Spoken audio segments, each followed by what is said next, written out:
Salut YouTube, c'est Cédric Mahon 03 Allier. On se retrouve aujourd'hui pour la présentation de la nouvelle banlist Yu-Gi-Oh! Donc avant ça, nous sommes sur ma page Facebook. Donc je suis à 20 j'aime, donc j'aimerais avoir un peu plus de j'aime. Donc on va parler de la nouvelle banlist qui vient de tomber ce soir. Donc c'est très récent.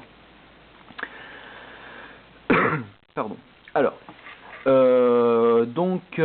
d'abord je voudrais vous dire vraiment les decks faut foncer dessus, c'est Bujin, Evil Swarm et Fire Fist. Ces trois decks là, surtout Fire Fist. Fire Fist en début d'année ça va être hyper fort, ça va être le deck number 1 du méta. Evil Swarm pareil, et Bujin. Vraiment Bujin ça va être le deck au top pour 2014, au top. Mais il faudra attendre la nouvelle extension qui sortira le 15 janvier, donc ouais, faut foncer sur Bujin quoi, je vous dis les gars. Donc déjà en monstre il n'y a pas de carte interdite, donc c'est plutôt une bonne nouvelle.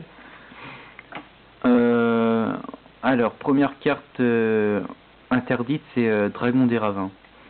Donc c'est le sort de terrain Drakinité, donc on défausse une carte pour meuler un dragon, donc c'est hyper fort.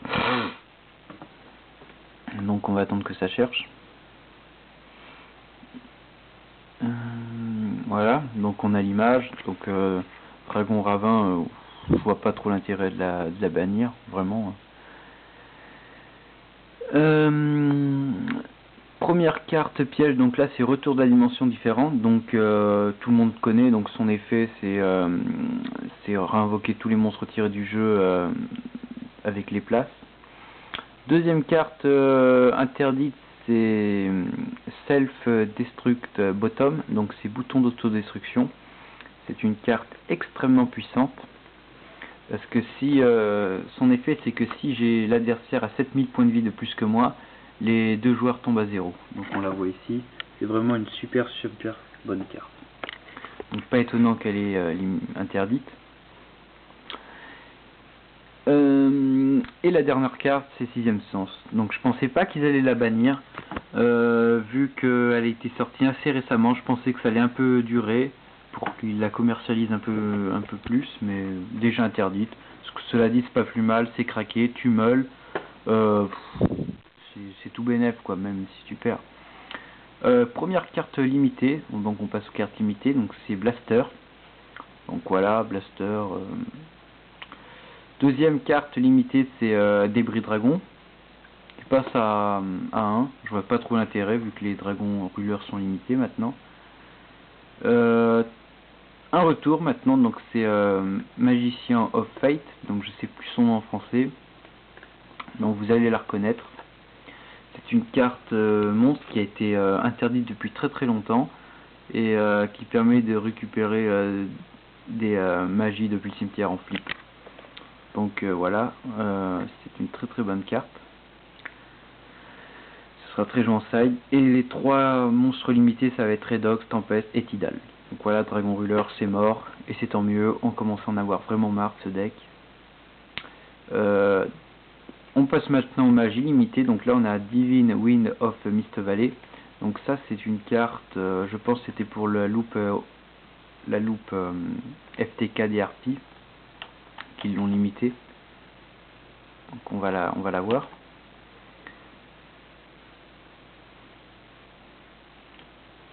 Voilà, donc lorsqu'un monstre est renvoyé à la main, on peut invoquer un monstre depuis le deck, vent, un truc comme ça. C'est plutôt fort, ouais. Une carte surprise qui, pour sa limitation, c'est Final Gunstone, donc ça tient un deck autour de lui, donc ça va être très dur de se le faire, malgré que Gold Sarcophage reste à 1. Donc on active cette carte, en 20 tours on gagne, c'est vraiment super fort.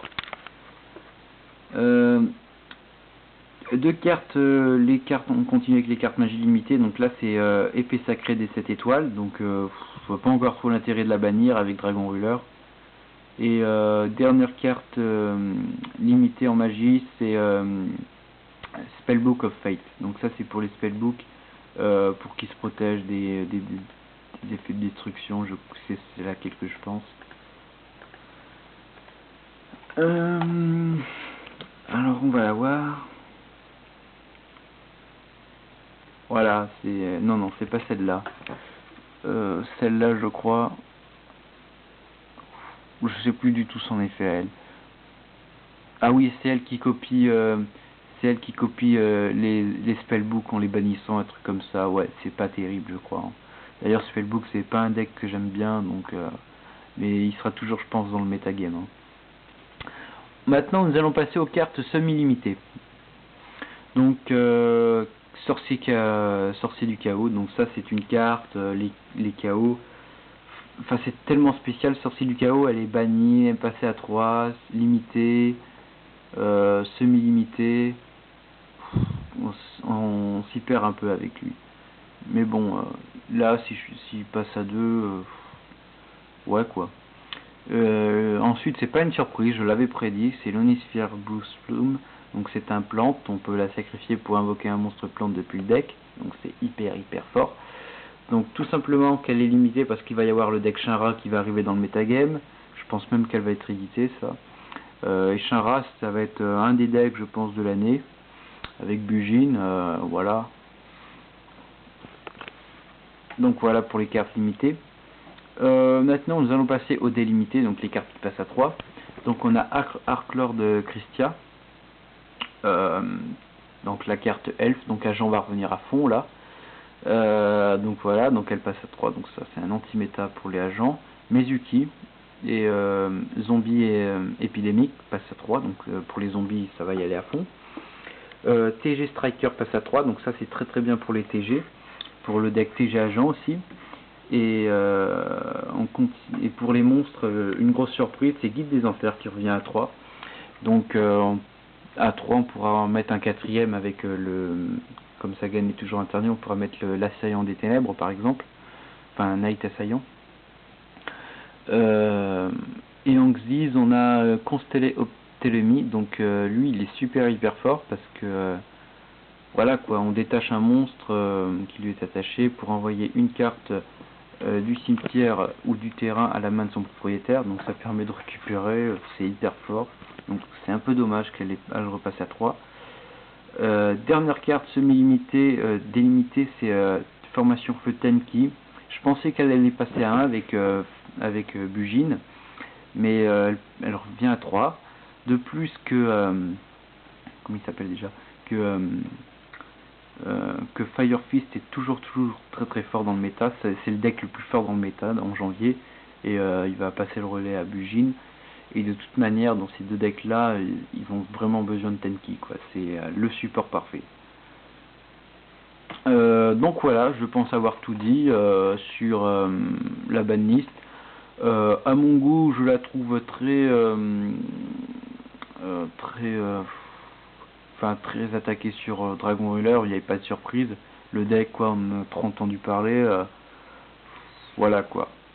Donc c'était pas vraiment trop une grosse surprise, hein, mais bon, je pensais qu'ils allaient un peu plus attaquer le metagame. Mais... Donc voilà, cette vidéo vous a plu, je vous invite à liker ma page Facebook, CédricMarron03 allié, et on se retrouve très bientôt pour la nouvelle série Yu-Gi-Oh! Yu-Gi-Oh! Arc V, et le nouveau deck de structure que je vais vous présenter, enfin le nouveau deck profile que je vais faire sur Duel Network, Boxer. A plus.